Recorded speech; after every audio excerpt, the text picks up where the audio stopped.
அதனால தான் எங்கே 2 அல்லது 3 பேர் நாமத்தினாலே கூடியிருக்கிறோ அவர் மத்தியில் இருக்கிறேன் என்று அவர் வாக்குப்படியிருக்கிறார்.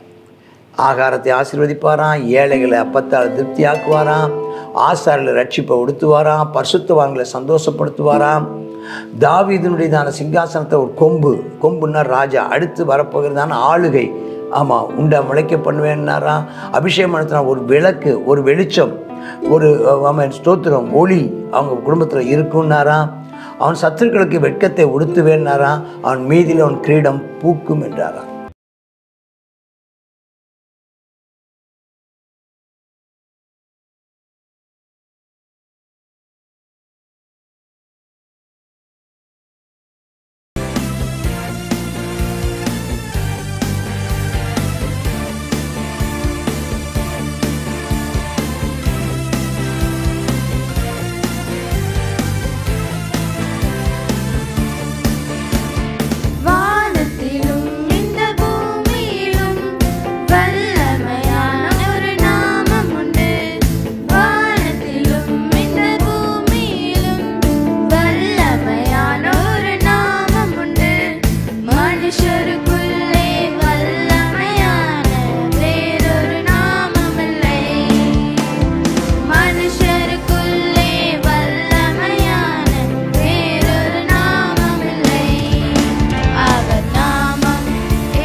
சங்கீதம் 132வது சங்கீதம்.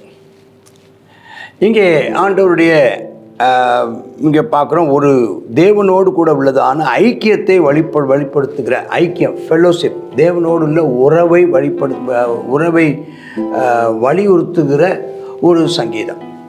இதில் என்ன சொல்கிறாருன்னா, கர்த்தாவே தாவீதையும் அவனுடைய சகல உபத்திரவத்தையும் நினைத்தரணும். போனதிலே சொன்னோம் என்னென்னா, இஸ்ரவேல் தேசத்தையும் உடைய உபத்திரவம்னு ஒன்று இருக்குது, தாவீதின் வம்சத்தாருடைய உபத்திரவம்னு ஒன்று இருக்குது, நம்ம தாவீது தனிப்பட்ட நபருடைய வருத்தம்னு இருக்குது. நம்ம சில நேரங்களில் நம்முடைய வருத்தம்னு எடுத்துக்கலாம், சபையின் வருத்தம்னு எடுத்துக்கலாம், ஒட்டுமொத்ததான கிறிஸ்தவ வட்டாரத்தில் இருக்கிறதான போராட்டங்கள், உபத்திரவம். அப்போ சொல்லிவிட்டு அவன் என்ன அவனுக்கு இருந்து அத்தனை உபத்திரவத்தின் நடுவில் அவன் சொல்கிறான், நான் கர்த்தருக்கு ஒரு இடத்தையும் யாக்கோபின் வல்லவருக்கு ஒரு வாசஸ்தலத்தையும் காணும் மட்டும் என் வீடாகிய கூடாரத்தில் பிரவேசிப்பதும் இல்லை, என் படுக்கையாகிய கட்டில் மேல் ஏறுவதும் இல்லை, என் கண்களுக்கு நித்திரையும் என் இமைகளுக்கு உறக்கத்தையும் வரவிடுவதும் இல்லை என்று கர்த்தருக்கு ஆணையிட்டு யாக்கோபின் வல்லவருக்கு பொருத்தனை பண்ணினான். அவன் என்ன செஞ்சானா, அவனுக்கு ஒரு நோக்கம் என்னன்னா, நான் ஆலயத்தை நான் கட்டுவேன். ஆனால் ஆண்டவர் சொல்லிட்டான், நீ ஆலயத்தை என்ன செய்யக்கூடாது, நீ கட்ட வேண்டாம், உன் கர்ப்பப்பிறப்பாகிய சாலமோன் கட்டுவான். ஏன் அதை கட்ட வேண்டான்னு சொல்லிட்டாரு, அவன் அந்த பத்சேபாள் விஷயத்திலையும் உரியா விஷயத்திலையும் அவன் தவறு பண்ணினதுனாலே அவன் மிகுதியான இரத்தத்தை சிந்தினபடினாலும் அப்படின்னு ஒரு வார்த்தையை நம்ம பார்க்குறோம். ஆனாலும் அவன் அந்த வாசஸ்தலத்தை எப்படியெல்லாம் அவனுடைய கனவும் அவனுடைய நினைவும் அவனுடைய நோக்கமும் அவனுடையதான சம்பாத்தியமும் எல்லாமே ஒரு வாசஸ்தலத்தை ஆண்டவர் பார்க்கணும், ஆண்டவருடைய உடன்படிக்கை பெட்டி வைப்பதற்கான ஒரு வீட்டை பார்க்கணும், ஒரு கூடாரத்தை பார்க்கணும். அவன் அந்த நாட்களே ஒரு கூடாரத்தை போட்டு வச்சுருந்தான் தேவனுடைய உடன்படிக்கை பெட்டிக்காக. அந்த அந்த அந்த கூடாரம் தேவனுடைய கூடாரம் என்று அழைக்கப்பட்டது. ஆனால் இவன் விரும்புவது என்னென்னா, அங்கே பெரிய ஒரு ஆலயத்தை கட்டணும்னு எனக்கு ஆசை. அப்போ அப்படி பெரிய ஒரு வாசஸ்தலத்தை ஆலயத்தை காண வரைக்கும் சொல்கிறான், நான் என் வீடாய் கூடாரத்தில் பிரவேசிக்க மாட்டேன், நான் கட்டிலில் படுக்க மாட்டேன், நான் கண்களுக்கு நித்திரை தர மாட்டேன், உறக்கத்தை வரவிட மாட்டேன். இப்படி ஒரு ஒரு ஒரு லக்கு உடையவர்களாய் நான் ஆத்துமா இந்தியா ரட்சிக்கப்படும் வரைக்கும், நான் நாமக்கல் இயேசுவை அறியும்படிக்கு, என் குடும்பம் இயேசுவை அறியும்படிக்கு, என்னுடைய சபை கட்டப்படும்படிக்கு, அதுவரையிலேயும் நான் இந்தந்த காரியத்தை செய்ய மாட்டேன் அப்படிங்கிற ஒரு வைராக்கியம், அப்படி ஒரு வைராக்கியம் யாருக்கு? தாவீதுக்கு இருந்துச்சா. வாசஸ்தலத்தை காணும் மட்டும் நான் வீட்டுக்குள்ளே இருக்க போக மாட்டேன், படுக்கையில் கட்டிலில் ஏறுவதில்லை, கண்களுக்கு நித்திரை தருவதில்லை, உறக்கத்தை வருவதில்லைன்னு சொல்லி அதற்காக ஜெபிச்சிருக்கிறான், அதற்காக உழைச்சிருக்கிறான், அதுக்காக பணத்தை சவதரிச்சிருக்கிறான், தங்கத்தை, வெள்ளியை, அப்புறம் இரும்பு, வெண்கலம், அப்புறம் தேவையான மரங்கள் இதெல்லாம் சவதரித்துக்கிட்டே இருந்திருக்கிறான். இப்போ 6ஆம் வசனம் சொல்கிறாரு, இதோ, ஆமாம், இதோ அது நடந்து முடிஞ்சதை இங்கே பார்க்குறோம். இதோ அப்படி அவன் பொருத்தனை பண்ணால் இப்போ நம்ம கண்களால் எப்ராத்தாவில் அதன் செய்திகளை கேட்டு வனத்தின் வெளிகளில் அதை கண்டோம். அவருடைய வாசஸ்தலத்துக்குள் பிரவேசித்து பாதப்படி பண்ணுவான். அவன் அவ்வளோ வாஞ்சித்தான். ஆனால் அவன் காலத்தை அதை பார்க்க முடியல. நாம் இப்போ பார்த்துட்டோம். இங்கே இதோ எப்ராத்தாவில் அதன் செய்தியை கேட்டு வனத்தின் வெளிகளில் அதை கண்டோம். அவருடைய வாசஸ்தலங்களுக்குள் பிரவேசித்து அவர் பாதப்படியில் பணிவோம். இது ஆண்டவராக இயேசு கிறிஸ்துவை சொல்றார். எப்ராத்தா என்னப்பட்டதான பெத்லகேமிலே அந்த வனத்தின் வெளிகளிலே அந்த மேய்ப்பர்கள் குடியிருந்த காலகட்டத்தில் அவருடைய செய்தியை கேட்குறாங்க. இதோ ஆமீன் எல்லா ஜனத்துக்கும் மிகுந்த சந்தோஷத்தை கொடுக்குற நற்செய்தியை உங்களுக்கு அறிவிக்கிறேன். உன்னதத்திலே தேவனுக்கு மகிமையும் பூமியிலே சமாதானமும் என்கிற வார்த்தையை கேட்கிறத நம்ம பார்க்கணும். அந்த நம்முடைய ஜெபத்துக்கு உடனடியான பதில் மட்டுமல்ல, ஸ்தோத்திரம், நீண்ட காலத்துக்கு பிற்பாடு நம்முடைய ஜெபத்துக்கான பதில் உண்டு என்பதை பார்க்குறோம். கர்த்தருக்கு ஸ்தோத்திரம் உண்டாவதா. இப்போ ஆலயம் கட்டப்பட்டாயிற்று. ஆலயம் கட்டப்பட்டு அந்த இடத்துக்கு நேரத்தான் இவங்க பிரயாணம் யாத்திரை போகிறாங்க. இப்போ அதை பற்றி அந்த விளக்கத்தெல்லாம், எப்படி இந்த ஆலயம் வந்துச்சு, எப்படி இந்த ஆலயத்துக்கு தாவீது முயற்சி எடுத்தார், சாலமோன் எப்படியெல்லாம் கட்டினார், அதுக்கப்புறம் இந்த ஆலயத்துக்கு ஏற்பட்டதான போராட்டங்கள் என்ன, அதுக்கப்புறம் எப்படி இந்த ஆலயம் பின்னால் உடைக்கப்பட்டது, பிற்பாடு எப்படி அது தன்னுடைய ஸ்தானத்தில் கட்டப்பட்டது, இப்படியெல்லாம் அந்தந்த காலகட்டத்தில் இருக்கிறவங்க அந்தந்த காலகட்டத்தில் ஏற்பட்டதான அவல நிலையையும், அதனால் அதுக்கப்புறம் அது மறுபடி எடுப்பித்து கட்டின விஷயங்களை குறித்தும் அதனுடைய மகிமை குன்றாது இருக்கிறதை பற்றியும் பேசிக்கிட்டே வர்றாங்க. கர்த்தாவே உடைய வல்லமை விளங்கும் பெட்டியுடன் உடைய ஸ்தாபன ஸ்தலத்துக்குள் எழுந்துடல. நீங்கள் வரணும்ப்பா. உங்கள் பிரசன்னம் இல்லாட்டா அது வெறும் கட்டிடம். உங்கள் பிரசன்னம் இருக்கணும். உம்முடைய ஆசாரிகள் நீதியை தரித்து உம்முடைய பரிசுத்தவான்கள் கெம்பீரிப்பார்கள். அங்கே என்ன நடக்கும்னு சொல்கிறார். அங்கே என்னென்ன இருக்குதா? அங்கே தேவனுடைய பெட்டி இருக்குதா? அதான் அதனுடைய விசேஷம். அந்த தேவனுடைய பெட்டி எதை குறிக்கிறது? தேவன் தம்முடைய ஜனத்தை அங்கீகரித்தார் என்றும், தேவன் தம்முடைய ஜனத்தை பராமரித்த விதத்தையும், தேவன் தம்முடைய ஜனத்துக்கு கொடுத்ததான கட்டளைகளும் அங்கே உடன்படிக்கையும் இருக்கிறது. நீங்கள் இவைகளின்படி செய்தால் நான் உங்கள் தேவனாயிருப்பேன், நீங்கள் என் ஜனமாயிருப்பீர்கள். அது ஆண்டவர் பண்ணதான் அந்த உடன்படிக்கை பற்றி. அப்போ நாங்கள் அவர் நீர் சொன்னபடி செய்வோம் அப்படின்னு நாம் சொல்லும்போது அவர் சொல்கிறார், நீங்கள் என் வார்த்தையின்படி நடக்கும்போது நான் உங்கள் தேவனாயிருந்து உங்களை பராமரித்து பாதுகாத்து வழிநடத்தி ஆசீர்வதிப்பேன்னு கர்த்தர் வாக்கு பண்ணுறார். அப்புறம் என்னது, அங்கே ஆசார் இருக்கிறாங்க. அங்கே அபிஷேகம் பண்ணின முகத்தையும் தாசனாய் தாவீது நிமித்தம் புறக்கணியாதிரும். ஆண்டவரே, எங்கள் ராஜாக்களை நீ புறக்கணித்துடாதீங்கப்பா. ஆனால் ஏன்னா அநேக நேரங்களில் ராஜாக்கள் கர்த்தருக்கு பயந்து நடக்கலை. அநேக நேரங்களில் ஸ்தோத்திரம் அவங்க தேவனை விட்டு பின்வாங்கி போயிட்டாங்க. ஆண்டவரே, நாங்கள் பின்வாங்கி போகாதபடிக்கு எங்களை காத்துக்கொள்ளும், பின்வாங்கின எங்களையும் ஆண்டவர் விலக்கி விடாதபடி மறுபடி சேர்த்து கொள்ளும். ஆண்டவரே, உம்முடைய கூடாரத்துக்குள்ளே சேர்த்துக்கொள்ளும், உம்முடைய பிரகாரங்களிலே சேர்த்துக்கொள்ளும், எங்களை விட்டு கைவிட்டு விடாதிரும் என்று சொல்கிறார். அப்போ ஆலயத்தில் இருக்கிறது என்ன? பெட்டி, உடன்படிக்கை, தேவனுடைய உடன்படிக்கை, தேவனுடையதான ஆசாரியர்கள், பரிசுத்தவான்கள், அவளால் அபிஷேகம் பண்ண வைத்ததான ராஜாக்கள், ஸ்தோத்திரம், ஜனங்கள் இருக்கிறப்பா. அப்போ இப்படி ஒரு தேவன் மேலே வாஞ்சியும், தேவனுடைய ஆலயத்தில் இருக்க வேண்டிய பரிசுத்தமாக இருக்க வேண்டியது இந்த உடன்படிக்கை கீழ்ப்பட்டுள்ளாக இருக்கிறதையும் நாம் கடைபிடித்து நாம் வருஷந்தோறும் 3 பண்டிகைகளுக்கு ஆண்டவரிடத்தில் வந்து பிரயாணம் பண்ணி வந்து கர்த்தரை துதிக்கிறவங்களுக்கு ஆண்டவர் கொடுத்துற வாக்குத்தத்தத்தை பார்க்குறோம். என்ன வாக்குத்தத்தம்? உன் கற்பத்தின் கனியை உன் சிங்காசனத்தின் மேலே நான் வைப்பேன் என்று வாக்கு கொடுக்குறார். அது யாருக்கு? தாவீது கொடுக்க மட்டும் இல்லை, எல்லாருக்குமே.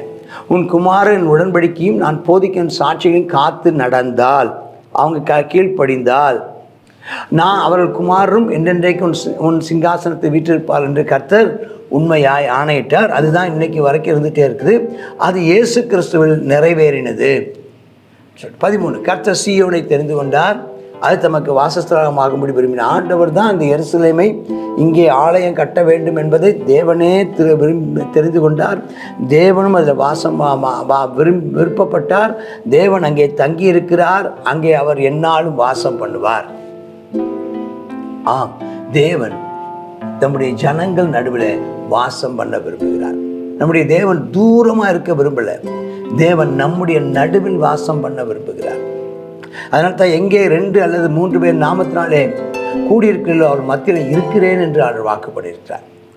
ஆகாரத்தை ஆசீர்வதிப்பாராம், ஏழைகளை அப்பத்தால் திருப்தியாக்குவாராம், ஆசாரில் ரட்சிப்பை உடுத்துவாராம், பரிசுத்தவான்களை சந்தோஷப்படுத்துவாராம். தாவீதினுடையதான சிங்காசனத்தை ஒரு கொம்புன்னா ராஜா, அடுத்து வரப்போகிறதான ஆளுகை, ஆமாம், உண்டை முளைக்க பண்ணுவேன்னாராம். அபிஷேகம் நடத்தினா ஒரு விளக்கு, ஒரு வெளிச்சம், ஒரு ஸ்தோத்திரம், ஒளி அவங்க குடும்பத்தில் இருக்குன்னாராம். அவன் சத்துருக்களுக்கு வெட்கத்தை உடுத்துவேன்னாராம். அவன் மீதில் அவன் கிரீடம் பூக்கும் என்றாராம். கர்த்தருக்கு ஸ்தோத்திரம். இந்த 17-18 வசனங்கள் கிறிஸ்துவில் நிறைவேறுவதை பார்க்கிறோம். தாவீதுக்காக கொடுக்கப்பட்ட அந்த ஒரு கொம்பு இயேசு கிறிஸ்து. தாவீதுக்காக அபிஷேகம் பண்ணத்திற்காக கொடுக்கப்பட்ட ஒரு விளக்கு, ஆமென், ஸ்தோத்திரம், இயேசு கிறிஸ்து. அங்கே கிரீடம் பூக்கும் என்று சொன்னாரே, கிரீடங்கள் சூண்டவராய், கிரீடங்களை சூட்டி, ஆமென், ஸ்தோத்திரம், கிரீடம் சூட்டினவராய் பிதாவின் வலது பார்சத்திலிருந்து எழுந்து வருகிறவராய், ஆமென், ஸ்தோத்திரம், மகிமை பொருந்தின கர்த்தராய் இயேசு கிறிஸ்துவை அது குறிக்கிறது. ஆமென், ஸ்தோத்திரம். கொம்பு, ஆமென், ஸ்தோத்திரம், அவருடைய ஆளுகையையும், விளக்கு அநேகரை இழுத்து கொள்வதையும், அவருடைய கிரீடம் அவருடைய உயிர்த்தெழுதலிலே அவர் உயர்த்தப்பட்டதையும் நமக்கு நினைவுபடுத்துகிறது. கர்த்தருடைய நாமம் மகிமைப்படுவதாக. நாமும் உடன்படிக்கைக்கு உட்பட்டவர்களாய், உடன்படிக்கையை கடைபிடிக்கிறவர்களாய், உடன்படிக்கைக்கு உண்மையுள்ளவர்களாய் இருக்கும்போது கர்த்தர் நமக்கும் ஒரு கொம்பை தருவார், நமக்கும் ஒரு விளக்கை தருவார், நமக்கும் ஒரு கிரீடத்தை தருவார். Amen, amen. God bless you. கர்த்தருடைய பரிசுத்த நாமம் மகிமைப்படுவதாக. சங்கீதம் 132வது சங்கீதத்தில் தாவீது ஒரு பொருத்தனை பண்ணுறார். கர்த்தருக்கு ஒரு ஆலயத்தை கட்டுறதுக்கு முன்பதாக நான் என்ன செய்ய மாட்டேன், வீட்டுக்கு போக மாட்டேன், படுக்கையில் படுக்க மாட்டேன் அப்படின்னு சொல்லி நினச்சிக்கிறார், பொருத்தனை பண்ணுகிறார். அந்த அளவுக்கு வைராக்கியம் கர்த்தருக்காக பாராட்டினார்னு சொல்லி பார்க்குறோம். கர்த்தருடைய ஆலயத்தின் மேலே அவ்வளவு வாஞ்சை உள்ளவராக இருந்தார். இன்றைக்கு நாம் என்ன செய்யணும், நம்முடைய ஆலயம் கட்டப்படுவதற்கு நாமும் ஒரு சில பொருத்தனைகளை எடுத்துக்கொண்டு, கர்த்தாவே இதை செய்ய அப்பா நாங்கள் நம்முடைய சமூகத்தில் வருகிறோம் என்று சொல்லி நம்ம பொருத்தனையோடு ஜெபிப்போம். கர்த்தர் நம்முடைய ஜெபத்தை கேட்பார். ஆகையினால அம்மை கர்த்தர் சொன்னார், உன்னுடையதான சந்ததியை என்ன செய்வேன், ஆசீர்வதிப்பேன். அவர்கள் என்னுடைய கட்டளைகளையும் என்னுடைய உடன்படிக்கையும் நான் போதிக்கிறதான சாட்சியும் அவர்கள் காத்து நடந்தால் அவருடைய பிள்ளைகளும் என்ன செய்வாங்க, இந்த சிங்காசனத்தில் இருப்பாங்க அப்படின்னு சொல்லி வாக்கு கொடுத்தார். இந்த நாளிலும் ஆமே நாளிலும் நாம் அவருடையதான கட்டளைகளையும் கர்த்தருடையதான கற்பனைகளையும் அவர் நமக்கு கொடுத்ததான வசனங்களையும் அவர் நமக்குன்னு கொடுத்துருக்கிறதான சட்டத்திட்டங்களையும் நாம் பின்பற்றுவோமானால் நம்முடைய சந்ததிகள் ஆசீர்வதிக்கப்படும். அவன் இந்த நாளில் ஆண்டவருடைய சமூகத்தில் நாம் சொன்ன பொருத்தனைகளை நிறைவேற்றுவோம். கர்த்தர் அவர் என்ன செய்வார், அவர் நமக்குன்னு வைத்திருக்கிற ஆசீர்வாதத்தை நமக்கு தந்தருள்வார். அவன் சத்துருக்களின் மீதில் என்ன செய்வோம், வெட்கம் அவர்களுக்கு வரும். ஆமேன். அவர் சொல்கிறாரு, அவன் நமக்கு என்ன செய்வான், நம்முடைய தலையில் கிரீடம் பூக்கும் அப்படின்னு சொல்கிறார். ஆமேன். கர்த்தர் நம்மை மகிமைப்படுத்துவார். நாம் அவருக்கு பிரியமாய் நடப்போம். அவருடைய கட்டளைகளையும் கற்பனைகளையும் கைக்கொள்ள கர்த்தர் நமக்கு கிருபை தருவாராக. ஜெபம் பண்ணுவோம். கர்த்தாவே ஸ்தோத்திரப்பா, இந்த நாளிலும் முடிதான சமூகத்தில் நாங்கள் வந்து ஜெபிக்கிறோம் தகப்பனே. அப்பா ஸ்தோத்திரம் ஆண்டவரே, இந்த நாள் இந்த வேத வசனத்தின்படி நடக்க தேவரீர் நீர் எங்களுக்கு கிருபை தந்தரல வேண்டுமாய் ஜெபிக்கிறோம். கர்த்தாவே ஸ்தோத்திரப்பா, அது போல சங்கீதக்காரனை போல கர்த்தாவே நாங்கள் பொருத்தனை செய்கிறவர்களாகவும் அந்த பொருத்தனையை கர்த்தாவே நாங்கள் நிறைவேற்றுகிறவர்களாகவும் தேவரீர் காணப்பட எங்களுக்கு கிருபை தந்தரல வேண்டுமாய் ஜெபிக்கிறோம். அப்பா அவங்களுடைய கட்டளைகளையும் கற்பனைகளையும் காத்து நடந்தால் ஆமேனப்பா ஸ்தோத்திர சந்ததியின் ஆசீர்வாதத்தை தருவேன் என்று சொன்னீரேப்பா. தேவனே ஸ்தோத்திரம்ப்பா, அவனுடைய ஆமேனப்பா நீர் எங்களுக்கு வைத்திருக்கிறதான அப்பா அவனுடையதான அம்மை வழிகளை நாங்கள் காத்து நடக்க, நம்முடைய சாட்சிகளின் வழிகளில் வலதுபுறம் இடதுபுறம் சாயாமல் கர்த்தாவே உம்முடைய ஆமேன் அப்பா நாமத்தின் நிமித்தமாய் கர்த்தாவே உம்முடைய சித்தத்தின் மையத்தில் நாங்கள் செயல்பட எங்களுக்கு கிருபை தாரும். கர்த்தாவே ஸ்தோத்திரம்ப்பா, அவங்களுடைய மீதிலோ கிரீடம் பூக்கும் என்று சொன்னீரப்பா. தேவனே ஸ்தோத்திரம்ப்பா, நம்முடைய மகிமை எங்கள் மேல் காணப்படுவதாக. சத்துருக்களுக்கு வெட்கத்தை உடுத்து வைக்கிற தேவன் அப்படியே செய்தரலும். இயேசுவின் நாமத்தில் பிதாவே, ஆமென், ஆமென்.